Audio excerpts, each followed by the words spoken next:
एक लड़के को अपनी स्टेप मॉम से प्यार हो जाता है और अब वो अपने फादर से छुप छुपा के अपनी स्टेप मॉम के साथ गप्पा गप करता है। और अब ये दोनों हर रोज एक दूसरे को प्यार करते और अलग अलग स्टाइल में गप्पा गप करते। कुछ दिनों के बाद स्टेप मॉम को एक बेटा होता है, वो किसी और का नहीं बल्कि उसी का था। तो इस मूवी का एक्सप्लेन वीडियो स्टार्ट करते। अगर चैनल पे नए हैं तो चैनल को सब्सक्राइब ज़रूर कर दे। जैसे ही मूवी स्टार्ट होती है हम एक साइमन नाम के लड़के को देखते जो कि अपनी गर्लफ्रेंड के साथ रहता था। उसकी फैमिली में सभी लोग सारे डॉक्टर है, लेकिन वो एक कार्टून आर्टिस्ट था और वो और उसकी गर्लफ्रेंड एक फेस्टिवल के लिए तैयारी कर रहे थे। लेकिन एक दिन साइमन के डैड का बर्थडे था, तो वो अपने डैड के बर्थडे को सेलिब्रेट करने के लिए सभी लोग आते और साइमन भी अपनी गर्लफ्रेंड को लेके अपने घर अपने डैड के बर्थडे को मनाने के लिए जाते। और अब साइमन सभी लोगों से मिलता है और लगभग साइमन हर किसी को पहचानता था। लेकिन वहाँ पर एक ऐसी औरत थी जो कि उसके फादर के काफ़ी करीब थी, लेकिन साइमन उसे बिल्कुल नहीं पहचानता था। तो जैसे ही पार्टी ख़त्म होती है तो साइमन अपनी मॉम से मिलता है और अपनी मॉम से पूछता है कि आखिर वो लड़की कौन थी। तब उसकी मॉम बताती है कि वो तुम्हारे फादर की सेक्रेटरी है। और वहाँ पर हमें ये भी पता चलता है कि उनके फादर अक्सर उनके पेशेंट को सेक्रेटरी बनाकर उनके साथ गप करते हैं। और उनको जो साइमन की मॉम थी वो भी पहले उनकी पेशेंट थी और उसको सेक्रेटरी बनाकर उसके साथ शादी कर ली। तो अब वो उनसे शादी तो कर ली, लेकिन उनकी जो पुरानी आदत है वो अभी भी नहीं गई और वो अभी भी ये सब करते।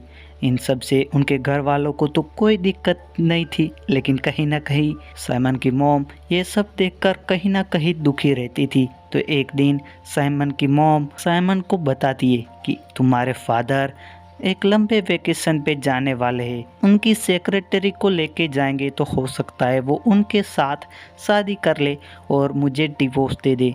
तो वो साइमन पूछता है तो मैं इसमें आपकी क्या मदद कर सकता हूँ। वहीं पर उनकी मॉम कहती है कि तुम मेरे जगह अगर मेडिकल स्टोर को संभाल लोगी तो मैं उनके साथ वेकेशन पे चली जाऊंगी। और उनका बेटा मान जाता है क्योंकि वो काफ़ी दिनों के बाद घर आया था और उनके डैड यानी कि उनके फादर को उसकी मॉम को साथ वेकेशन पे लेके जाना ही पड़ता है न चाहते हुए भी। अब साइमन की मॉम काफ़ी खुश थी क्योंकि वो उसके फादर के साथ घूमने के लिए जा रही थी यानी कि वेकेशन पे जा रही थी। लेकिन अब साइमन को एक जिम्मेदारी सौंप की गई थी क्योंकि उसको अब उसकी मेडिकल यानी कि क्लिनिक स्टोर संभालना है। क्लिनिक स्टोर जाता है, वहाँ पर उसके फादर की सेक्रेटरी आकर उसे कहती है कि तुम्हें तो पता है कि तुम्हारे फादर और मेरा रिलेशनशिप है, लेकिन तुम बीच में टांग क्यों अड़ा रहे हो। वहीं पर साइमन कहता है कि मेरे डैड का नेचर तुम नहीं जानती। वहाँ पर उनकी सेक्रेटरी चुप हो जाती है, लेकिन दूसरे दिन मिलती है तब वो कहती है कि तुम्हारे डैड मुझे बहुत ही ज़्यादा प्यार करते हैं और वो मेरे साथ ऐसा कभी नहीं करेंगे। अब हम देखते हैं कि साइमन खिड़की खोलकर नीचे देखता है तो वह नीचे सोनिया जो कि उनके फादर की सेक्रेटरी है वो उन्हीं से बात कर रही थी। और यहाँ पर साइमन को पता चलता है कि कहीं ना कहीं इन दोनों की लव स्टोरी बहुत ही तगड़े वाली है। और दूसरे दिन साइमन जैसे ही अपनी क्लिनिक स्टोर पे जाता है वहाँ पर सोनिया बैठी थी और सोनिया साइमन को कहती है कि तुम्हारे डैड मुझे प्यार करते फिर भी अकेले ही वेकेशन पे चले गए। और वो काफ़ी दुखी थी तो साइमन के पास आती है और साइमन को गला लगाकर उसे किस कर देती है। लेकिन साइमन होश में आता है और कहता है कि आप ये क्या कर रही हो। और वहाँ से सीधा सीन शिफ्ट होता है और हम देखते हैं कि साइमन अपनी गर्लफ्रेंड को मिलने के लिए जाता है। वहाँ पर उसकी गर्लफ्रेंड कहती है कि तुम हमारा एक कार्टून फेस्टिवल आ रहा है और तुम इन किन कामों में लगे हुए। अब वो लड़का काफ़ी कंफ्यूज हो रहा था क्योंकि उसे उसके जो माँ ने काम सौंपा था वो संभाले या फिर उसके गर्लफ्रेंड वाला। तो अब वो दोनों को दुखी नहीं करना चाहता था तो दोनों को कुछ नहीं कहता और फिर से अपने दूसरे दिन क्लिनिक स्टोर जाता है और जैसे सोनिया को देखता है वो जाकर उनसे माफ़ी मांगता है। कहता है कि जो भी हमारे बीच हुआ वो मेरे फादर को प्लीज़ मत बताना। वहीं पर सोनिया कहती है कि मैं बता चुकी हूँ, तुम्हारे फादर को मैंने बता दिया है कि मैं तुम्हारी गैर मौजूदगी में किसी के साथ बहुत मज़े कर रही हूँ, लेकिन ये नहीं बताया कि तुम्हारे साथ मज़े कर रही हूँ। और वहाँ से सोनिया को कुछ काम होता है तो चली जाती है।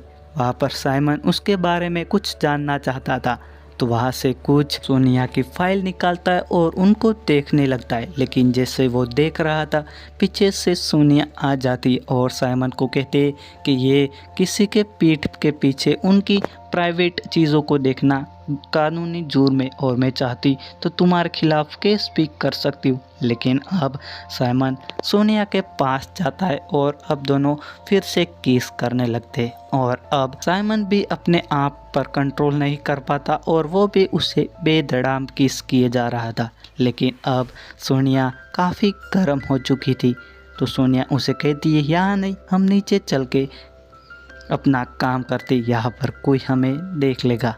तो अब सोनिया नीचे एक कमरे में साइमन को लेके जाती है, लेकिन उस कमरे में से उसी मेडिकल स्टोर में काम करने वाले लोग बाहर जा रहे थे तो वहाँ पर सोनिया तो चली जाती है, लेकिन साइमन उसी दरवाजे के पीछे छुप जाता है और सभी लोगों के जाने के बाद साइमन भी सोनिया के पीछे पीछे चला जाता है। अब साइमन सोनिया से कुछ बातें करना चाहता था और उनके बारे में कुछ जानना चाहता था, लेकिन सोनिया काफ़ी स्ट्रेस और टेंशन में थी तो वो डायरेक्ट ही साइमन पर अटैक कर देती और फिर से वो दोनों अपनी मौज में आ जाते और एक दूसरे के साथ इंटीमेट होने लगते और काफ़ी देर तक इंटीमेट होते। और अब सोनिया उसे कहती है कि चलो मैं तुम्हें घर छोड़ देती हूँ, लेकिन वहीं पर साइमन मना करता है और अपनी साइकिल लेके निकल जाता है और सीधा अपनी गर्लफ्रेंड के पास जाता है और अपनी गर्लफ्रेंड को लेकर किसी एक बार में जाता है और वो तो सच सच बता देता है अपनी गर्लफ्रेंड को कि उसकी स्टेप मॉम के साथ वो कितनी बार इंटीमेट हो चुका है और कितनी बार नज़दीक जा चुका है। और अब उसकी गर्लफ्रेंड उससे काफ़ी नाराज़ हो जाती है और वो उसे छोड़कर चली जाती है। और वहीं पर उसके मोबाइल में सोनिया का मैसेज आती है। मैसेज में लिखा था कि मैं घर पर अकेली हूँ, तुम चाहो तो आ सकते हो। और ये मैसेज देखते ही साइमन अपनी साइकिल से 2000 प्रति घंटा की स्पीड से जल्दी से सोनिया के पास पहुंच जाता है और सोनिया और साइमन अब दोनों फिर से मौज में आ चुके थे। उनका मूड बन चुका था तो फिर से दोनों एक दूसरे के साथ इंटीमेट होते और साइमन उस दिन उसी के घर रुक जाता है और सुबह सोनिया कुछ बाज़ार में सामान लेने के लिए चली जाती। तभी साइमन उठकर घर में देखने लगता है उसकी गैर मौजूदगी में। तभी उसको एक तस्वीर मिलती है जिसमें सोनिया और उसके फादर की थी। उसे वहाँ पर पता चलता है कि ये जो फ्लैट है वो किसी और का नहीं बल्कि उसके फादर ने ही सोनिया को गिफ्ट किया होगा। इतनी देर में ही उसके फादर आ जाते और उनके फादर आते हैं तो साइमन उन्हें देखकर चौंक जाता है और उनके फादर कहते हैं कि तुम यहाँ पर क्या कर रहे हो।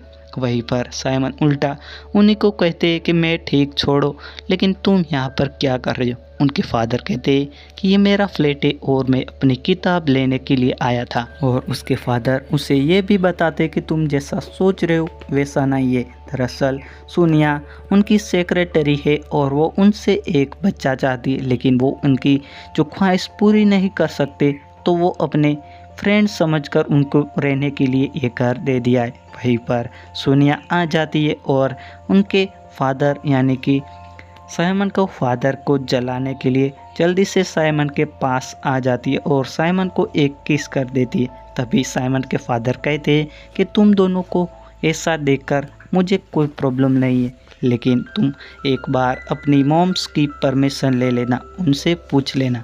तभी साइमन चाहता है अपनी मॉम को कहने के लिए। जब उनको अपनी पूरी सच्चाई बताता है तब उनकी मॉम काफ़ी नाराज़ हो जाती है। वो कहते हैं मैं तुम्हारे फादर को बचाते बचाते तुम्हें को उस सेक्रेटरी के अंदर घुसा चुकी हूँ। और अब फिर से साइमन काफ़ी नाराज़ था और वहाँ से चला जाता है अपनी गर्लफ्रेंड के पास, लेकिन उसकी गर्लफ्रेंड ने भी उससे सारे नाते तोड़ दिए थे क्योंकि वो कुछ गलत काम कर रहा था। और कुछ दिनों के बाद हम देखते हैं कि वो एक फिर साइमन किसी चर्च के पास जाता है। वहाँ पर उनकी स्टेप मॉम यानी कि सोनिया एक बच्चे को लेकर आती और वो बच्चा किसी और का नहीं बल्कि साइमन का ही होता है। और यहाँ पर इस मूवी का एंड हो जाता है। अगर मूवी एक्सप्लेनेशन वीडियो अच्छा लगा हो तो चैनल को सब्सक्राइब ज़रूर कर दे और मेरे 1K जल्दी से कंप्लीट करवा दे। एक्सप्लेन वीडियो अगर अच्छा लगा हो तो सब्सक्राइब ज़रूर कर देना बॉस।